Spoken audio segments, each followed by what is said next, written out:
사도신경으로 신앙 고백하심으로 10월 12일 월요일 새벽 기도회를 시작하도록 하겠습니다.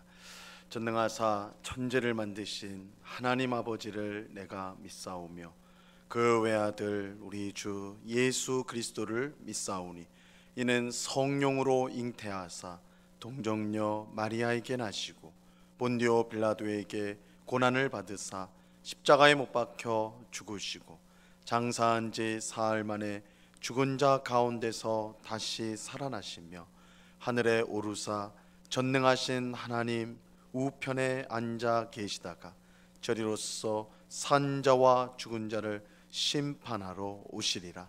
성령을 믿사오며 거룩한 공회와 성도가 서로 교통하는 것과 죄를 사하여 주시는 것과 몸이 다시 사는 것과 영원히 사는 것을 믿사옵나이다.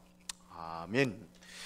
우리 찬송가 212장 겸손히 주를 섬길 때 우리 같이 찬송하도록 하겠습니다. 찬송가 212장, 이전 통일 찬송가는 347장 찬송입니다.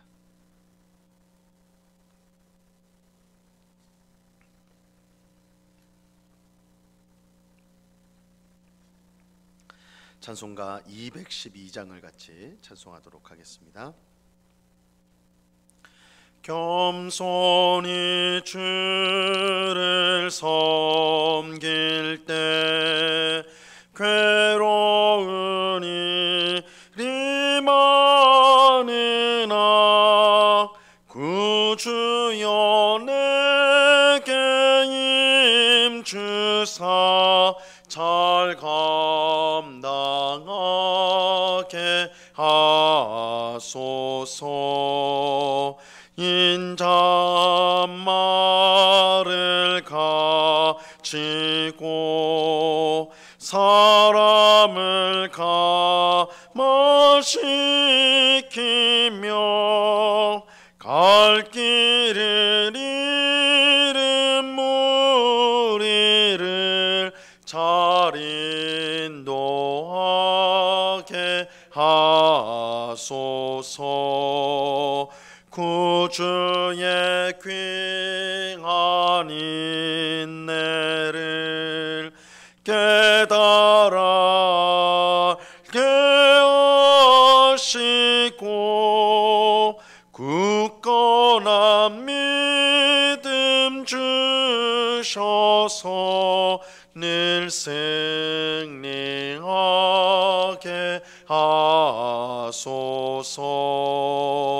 장래의 영광 비추사 소망이 되게 하시며 구주와 함께 살면서 참 평강 얻게 하소서.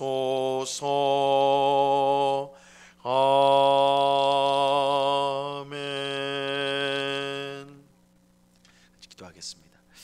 참 좋으신 아버지 하나님, 쌀쌀한 날씨임에도 주님을 사랑하는 주의 백성들이 이렇게 새벽을 깨우며 주님 앞에 나왔습니다.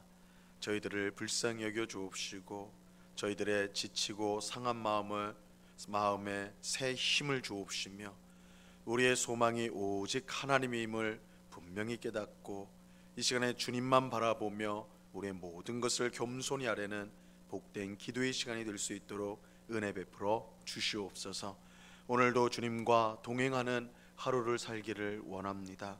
아버지 하나님, 내 힘으로 내 능력으로 사는 것이 아니요 우리를 창조하시고 또한 우리를 다스리시는 주님이 우리의 삶을 다스려 주시고 은혜 베풀어 주시는 것을 알고 겸손히 주님과 동행하는 하루가 되게 하여 주시옵소서. 우리 눈앞에 놓여져 있는 여러 인생의 어려운 국면들이 있습니다. 어려운 일들이 있습니다. 사방으로 우겨싸서 우리를 두렵게 하고 염려케 하는 모든 것들이 있는데 아버지 하나님, 이 모든 것들도 우리 주님께서 그 뜻대로 다스리는 줄로 믿습니다. 결국은 모든 일을 합력하여 선을 이루시는 우리 하나님이신 줄로 믿사오니 두려움을 떨쳐버리고 기도하며 찬송하며 우리가 가야 될 믿음의 길을 힘있게 전진해 가는 주의 백성들이 다 될 수 있도록 주님 도와 주시옵소서. 이 시간 주의 말씀을 듣고자 합니다. 성령 하나님께서 밝히 조명하여 주셔서 주의 말씀의 뜻을 깨닫게 하시고 우리가 가는 발걸음에 말씀의 빛을 비춰주사 우리가 세상의 헛된 길로 가지 않고 오직 주님을 향하여 나아가는 복된 길로 나아가는 저희가 다 되도록 말씀의 은혜를 베풀어 주시옵소서. 이 시간 우리와 함께 하시며 우리의 기도를 들으시며 귀한 은혜와 복을 내려주시는 주님께 감사와 찬송을 올려드리오며 예수 그리스도 이름으로 기도드리옵나이다. 아멘. 우리 하나님 말씀을 다 같이 봅니다. 마태복음 23장 1절로 7절까지의 말씀을 우리가 다 같이 보도록 하겠습니다. 마태복음 23장 1절로 7절까지의 말씀입니다.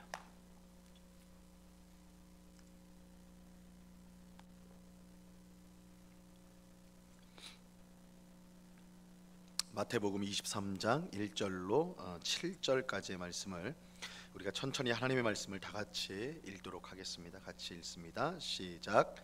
예수께서 무리와 제자들에게 말씀하여 이르시되 서기관들과 바리새인들이 모세의 자리에 앉았으니 그러므로 무엇이든지 그들이 말하는 바는 행하고 지키되 그들이 하는 행위는 본받지 말라.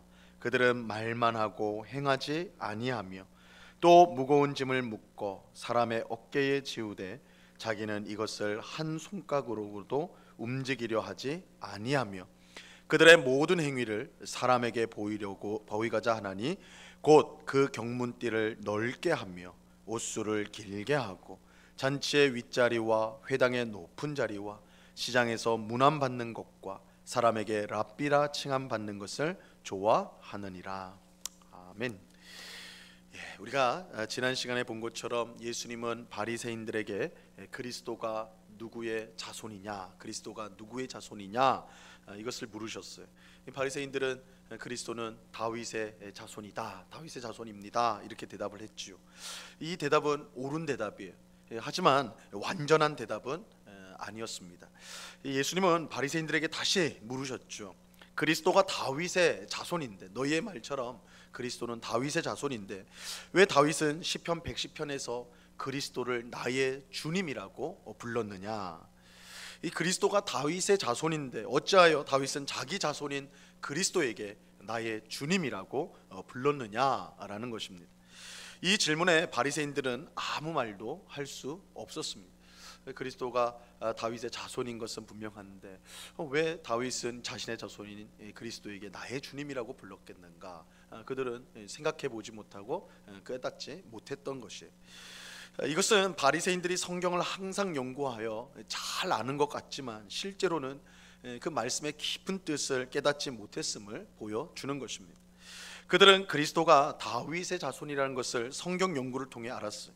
하지만 그리스도가 다윗의 자손이면서 동시에 하나님의 아들로 오신다는 것을 알지는 못했습니다. 그리스도가 하나님의 아들이기 때문에 다윗은 그리스도가 자신의 자손임에도 불구하고 나의 주님이라고 불렀던 것입니다. 하지만 바리새인들은 이것을 알지 못했고 그래서 더욱이 자기 눈앞에 있는 그리스도이신 예수님을 알아보지 못했습니다. 오늘 우리가 읽은 본문은 바리새인들이 이처럼 성경을 열심히 연구했지만 그들이 온전히 깨닫지 못했다는 사실을 보여주고 있습니다. 자, 오늘 본문 1절에서 3절까지의 말씀을 보세요. 이에 예수께서 무리와 제자들에게 말씀하여 이르시되 서기관들과 바리새인들이 모세의 자리에 앉았으니 그러므로 무엇이든지 그들이 말하는 바는 행하고 지키되 그들이 하는 행위는 본받지 말라. 그들은 말만 하고 행하지 아니하며.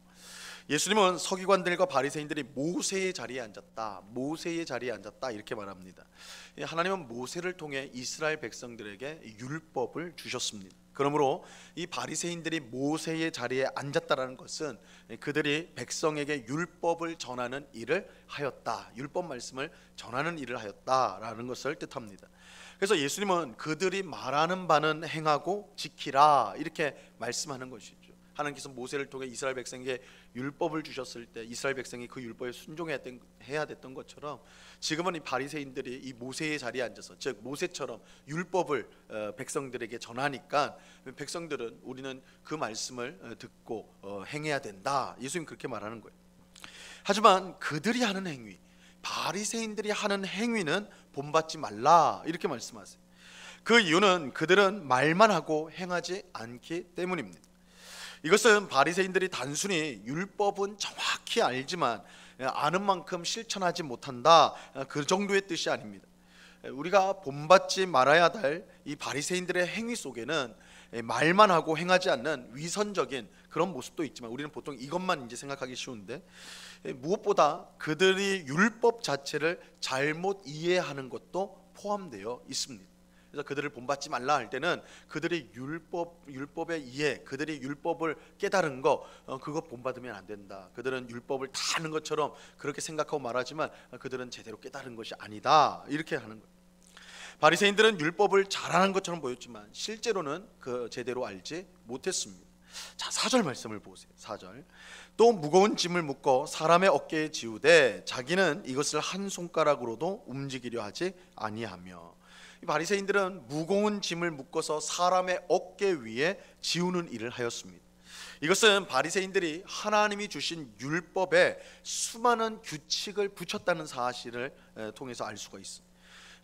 이 바리새인들은 정말로 율법을 잘 지키려고 힘썼던 사람들입니다. 그들은 정말 율법을 잘 지키려고 노력했어요. 그래서 율법을 잘 지키기 위해서 수많은 규칙들을 율법에 덧붙였습니다. 가령 율법에 의하면 안식일에는 아무 일도 해서는 안 됩니다. 아무 일도 해서는 안 돼요. 하지만 우리가 조금만 생각해봐도, 그러면 안식일에 아무 일도 해서는 안 된다면 그럼 안식일에는 우리가 그냥 집에 누워만 있어야 되느냐, 이런 의문이 드는 것이죠. 그런데 그럴 수는 없거든요. 그러니까 이 안식일에 아무 일도 하지 말라고 그랬는데 이 아무 일도 하지 말라는 이 말씀을 지키기 위해서 우리가 어떻게 해야 되는가, 거기서 바리새인들이 이제 규칙을 거기다 붙이는 거예요. 규칙을. 가령 이 안식일에는 몇 킬로 이상 가면 그거는 일을 하는 것이고 그 몇 킬로 이하로 가면 그건 일하지 않는 것이다, 이런 규칙을 붙이는 거예요. 이 안식일에는 몇 킬로 이상의 짐을 들면 그거는 일을 하는 것이고 몇 킬로 이하의 뭐 가벼운 것을 들면 그건 일하지 않는 것이다, 뭐 이런 식으로 규칙을 붙이는 거예요. 규칙을. 이처럼 율법 하나마다 수많은 규칙들이 붙여지게 되었고, 이것은 사실은 율법을 잘 지키려고 하는 노력에서 그런 시도가 있었지만 결국은 이것은 율법을 지키고자 하는 사람에게는 도저히 감당할 수 없는 무거운 짐이 되었던 것입니다. 그러니까 율법이 너무 세세하게 들어가다 보니까 그것을 다 기억하고 그것을 다 지킨다는 그게 불가능하게 돼버린 거예요. 그러니까 이건 도무지 지킬 수 없는 무거운 짐이 되어버린 것이죠. 하지만 이렇게 율법을 무거운 짐으로 만드는 것은 바리새인들이 율법의 의미를 제대로 깨닫지 못했기 때문입니다. 그들은 율법을 잘 지키려고 이렇게 많은 규칙을 만들었지만 실제로는 그들이 율법을 제대로 깨닫지 못했기 때문에 이런 일을 했다라는 것입니다. 율법의 가장 중요한 역할은 구원을 주는 것이 아닙니다. 우리는 그렇게 이제 이해를 하기 쉬운데 율법의 가장 중요한 목적은 구원을 주는 게 아니에요. 물론 성경은 율법을 지키면 생명을 얻는다라고 분명히 말씀합니다. 하지만 이 말씀은 그야말로 원칙적인 말씀이지 우리가 실천할 수 있는 것은 아닙니다. 왜냐하면 우리 안에 있는 죄성으로 말미암아 율법을 완벽하게 지키는 것은 불가능한 일이기 때문입니다. 율법은 100가지 중에 한 가지만 어겨도 모든 것을 다 어긴 것이 되는 거예요. 그래서 내가 그 수많은 율법 중에 구약의 율법이 613가지가 있다고 그러는데 그 중에 하나 어겼으면 우리는 그 613가지 중에 612가지는 지켰고 한 가지 어겼으니까 그래도 율법 지킨 거 아니냐, 이렇게 우리는 생각하기 쉽지만 율법의 속성이란 게 그런 게 아니에요. 율법 하나를 어기면 전체를 다 어긴 것이 되는 거예요. 그래서 우리가 율법을 지켜 구원을 얻는다고 할 때 그 말은 율법을 언제나 항상 모든 것을 다 지켜야 되는 거예요. 그러니까 613가지의 그 율법을 한 번도 빠짐없이 어느 때든지 항상 완벽하게 다 지켜야지 생명을 얻게 된다. 이것은 당연히 우리로서는 불가능한 일이죠. 이거는 우리가 살아오는 지금 우리의 모습들을 보면 이거는 도무지 할 수 있는 일이 아니다 알게 될 거예요. 그렇게 율법의 가장 중요한 역할은 구원을 주는 것이 아니라 우리가 도저히 구원받을 수 없는 비참한 존재라는 것을 깨닫게 하여 오직 하나님의 은혜와 자비만을 바라보도록 만드는 것이 율법의 가장 중요한 역할이 되는 것입니다. 그러니까 율법은 원칙적으로는 우리에게 구원을 주기 위해서 주어진 것이지만, 그러나 우리의 죄성으로 말미암아 율법은 오히려 우리가 하나님의 법을 지킬 수 없는 그런 비참한 존재라는 것을 율법을 통해 우리가 깨닫게 되고, 그래서 이 율법을 통해 하나님의 자비와 은혜만을 바라보도록 하는 것, 이 율법의 가장 주된 역할인 것입니다. 그래서 사도 바울은 율법이 우리를 그리스도께로 인도하는 초등교사다. 초등교사다. 율법이 우리의 손을 잡고 그리스도에게로 이끌고 간다는 거예요. 이 율법의 가장 주된 역할이에요. 율법은 우리가 스스로의 힘으로 구원받을 수가 없고 하나님의 저주를 받아 마땅히 한 사람이란 것을 깨닫게 해줘요. 그래서 구원을 갈망하는 우리의 손을 붙잡고 하나님이 보내주신 구원자 예수님에게로 우리를 이끌고 가는 것입니다. 이것이 율법의 가장 중요한 역할이에요. 하지만 바리새인들은 이런 율법의 역할을 알지 못하고 마치 사람이 율법을 완벽하게 지킬 수 있는 것처럼 가르쳐서 감당할 수 없는 짐을 지도로 만들었던 것입니다. 그러니까 바리새인들의 가르침, 그들이 세세하게 규칙을 만들었던 이유는 우리가 율법을 지켜서 구원을 받자, 이런 취지거든요. 근데 이게 도무지 될 수 없는, 그래서 율법의 가장 중요한 역할은 오히려 우리가 비참한, 율법을 지킬 수 없는 비참한 존재이고, 그래서 하나님의 자비와 은혜를 바라봐야 되는 존재라는 걸 가르치는 것인데, 이 바리새인들은 그걸 깨닫지 못하고 진짜 지켜야 된다, 그래서 수많은 규칙을 붙인 것이죠. 그래서 그것을 사람들에게 가르친 거예요. 사람들에게, 백성들에게 무거운 짐, 도무지 감당할 수 없는 무거운 짐을 짊어지게 한 것입니다. 그리고 그들은 사람들에게 율법의 무거운 짐을 지우고는 그들을 돕는 일에는 손가락 하나 까딱하려고 하지 않았던 것이죠. 지켜라, 그럼 너희가 구원받는다. 도무지 할 수가 없는데, 도무지 될 수가 없는 일인데 그들은 그렇게 가르쳐 놓고는 그들을 돕는 일들을 전혀 하지 않았다, 이렇게 말하고 있습니다. 그런데 바리새인들은 율법을 이처럼 제대로 깨닫지 못했을 뿐만 아니라 그들의 행동에도 큰 문제가 있었습니다. 5절에서 7절 말씀을 보세요. 그들의 모든 행위를 사람에게 보이고자 하나니 곧 그 경문띠를 넓게 하며 옷수를 길게 하고 잔치의 윗자리와 회당의 높은 자리와 시장에서 문안받는 것과 사람에게 랍비라 칭함받는 것을 좋아하느니라. 율법을 연구하고 순종하는 것은 근본적으로는 구원을 위한 것이죠. 말씀드린 대로 이 율법은 근본적으로는 구원을 위한 것이다. 그러나 우리가 죄성 때문에 이제 율법이 구원을 주는 역할이 아니라 우리를 그리스도께로, 하나님의 자비로 이끈다, 이렇게 말씀드렸죠. 어쨌든 이 율법이라는 것은 우리로 하여금 하나님을 바라보도록 만드는 것입니다. 그렇다면 우리가 이제 율법을 순종한다 할 때, 하나님의 뜻대로 산다 할 때 사람이 아닌 하나님을 바라보면서 하나님을 의식하면서 살아야 하는 것이 마땅할 것이. 하지만 바리새인들은 하나님이 아닌 사람들을 의식해서, 사람을 의식하였습니다. 그들은 사람들에게 보이려고 율법에 순종하는 삶을 살았던 것입니다.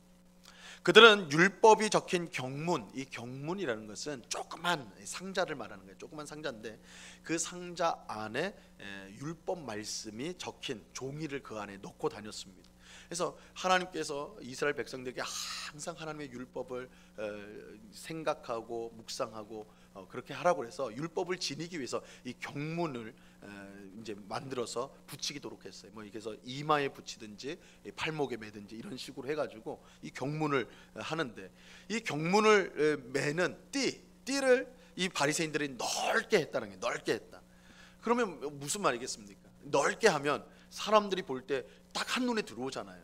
이 경문의 띠를 넓게 하니까. 그러면 사람들이 무슨 생각하냐면, 야, 저 사람은 하나님의 율법을 지키려 참 애쓰는 사람이구나, 저 사람은 참 경건한 사람이구나, 이렇게 생각한다는 거예요. 또 옷술도 마찬가지예요. 옷술을 길게 한다. 오늘 말씀에 보면 옷술. 근데 이 옷술이라는 것은 옷에 부착하는 것인데, 이 옷술이라는 것은 하나님의 율법을 늘 생각하도록 붙인 것이 옷술이에요. 근데 이것을 길게 한다는 것은 뭐겠어요? 사람들로 하여금 그걸 주목하게 만드는 것이죠. 보통의 길이로 하면 그냥 지나칠 텐데, 기니까 저 사람 뭐지 이렇게 보면서, 옷술이 긴 걸 보면서, 야, 저 사람은 하나님의 율법을 잘 기억하려고 저렇게 옷술을 길게 했구나, 참 경건한 사람이구나, 참 하나님의 사람이구나, 이렇게 한다는 거예요.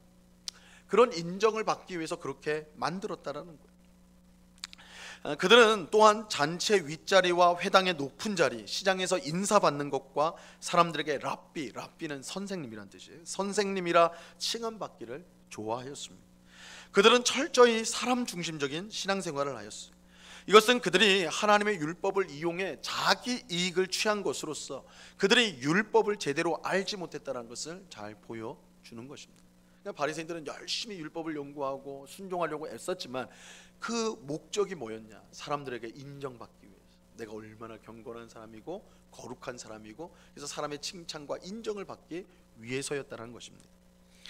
우리는 오늘 말씀을 통해 율법에 정통하다고 인정받았던 바리새인들이 사실은 율법의 진정한 의미를 알지 못했을 뿐만 아니라 그들의 행동 또한 하나님이 아닌 사람을 위한 것이었음을 살펴보았습니다. 그래서 예수님이 그것을 보시고 이렇게 바리새인들을 그렇게 책망하셨던 것입니다. 어떻게 보면 우리 또한 바리새인처럼 잘못된 신앙생활을 할 수가 있습니다. 교회를 오래 다녀서 성경을 잘 아는 것처럼 생각하지만 실제로는 그 진정한 뜻을 알지 못할 수가 있어요.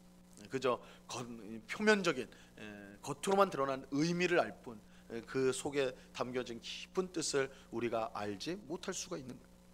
하나님을 위해 봉사한다고 하지만 실제로는 사람에게 칭찬받고 인정받기 위한 것일 수가 있습니다.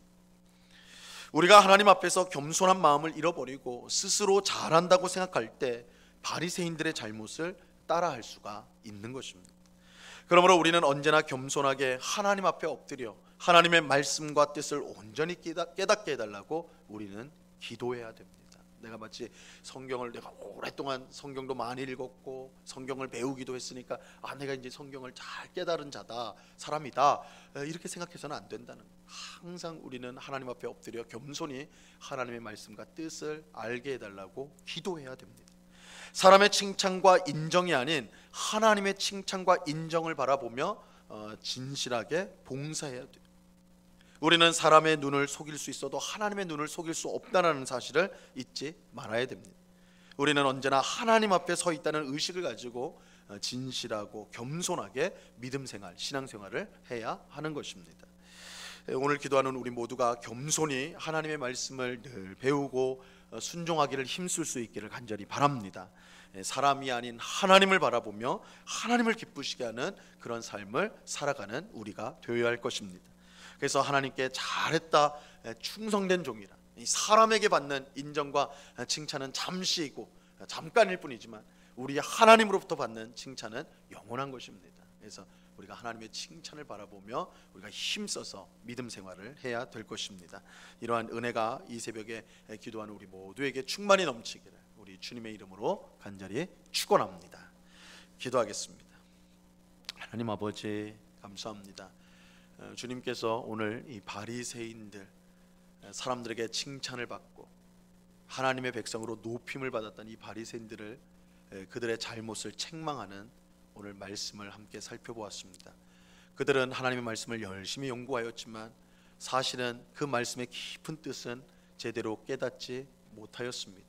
뿐만 아니라 그들은 사람에게 보이려고, 하나님이 아닌 사람에게 보이려고 신앙생활을 하였습니다. 그런데 주님, 이것은 바리새인들의 잘못으로 끝나는 것이 아니라 오늘 우리에게도 얼마든지 올무가 되고 함정이 될 수 있음을 봅니다. 우리 또한 바리새인처럼 교회를 오래 다녔고 성경을 많이 배웠고 알아서 다 아는 것처럼, 실제로는 알지 못하나 다 아는 것처럼 그렇게 교만히 생각할 수가 있습니다. 또한 오랫동안 신앙생활하는 동안에 하나님이 아닌 사람의 눈을 의식하면서 신앙생활을 할 수도 있습니다. 이러한 함정과 올무를 우리가 기억하면서 겸손히 하나님 앞에 엎드려 항상 주님의 말씀과 그 뜻을 겸손히 구하는 우리가 되게 하여 주옵시고, 사람이 아닌 하나님 앞에서 봉사하며 하나님을 섬기는, 그래서 하나님의 칭찬을 받는 저희 모두가 될 수 있도록 은혜 베풀어 주시옵소서. 오늘도 우리가 하나님 앞에 서서 우리의 모든 삶을 살아감으로 하나님께 영광이 되는 저희의 삶이 될 수 있도록 주님 도와 주시옵소서. 아버지 하나님, 오늘은 이 바울회와 청장년회가 야유회를 떠나게 됩니다. 아버지 하나님, 코로나 이후로 이렇게 이제 안정이 되어서 야유회를 떠나게 됨을 우리 하나님 앞에 감사를 드립니다. 하나님이 만드신 자연 안에서 성도의 귀한 교제와 사랑을 나눌 때에 아버지 하나님, 하나님이 우리 가운데 함께 하시고 우리를 사랑하시며 우리를 복주시며 또한 우리를 한 교회로 묶으셨다는 이 귀한 은혜를 풍성히 누리는 야유회가 될 수 있도록 도와 주시옵소서. 오고 가는 길 우리 주님께서 안전히 지켜주시고 참으로 주님의 사랑이 충만한 주님의 사랑과 형제자매의 사랑을 풍성히 누리고 돌아오는 복된 시간이 될 수 있도록 우리 하나님 함께하여 주시옵소서. 이 시간 여러 가지 간구의 제목들로 기도하는 주의 백성들 한 사람 한 사람 붙들어 주시고, 주님, 우리의 신음조차도 주님은 아시고 그 뜻을 아시고 우리에게 응답해 주신 줄로 믿습니다. 우리를 위해 예수님께서 하나님 우편에서 중보 기도하시고 성령 하나님께서는 우리 마음 가운데 우리 심령 안에서 말할 수 없는 탄식으로 우리를 위하여 간구하심을 믿습니다.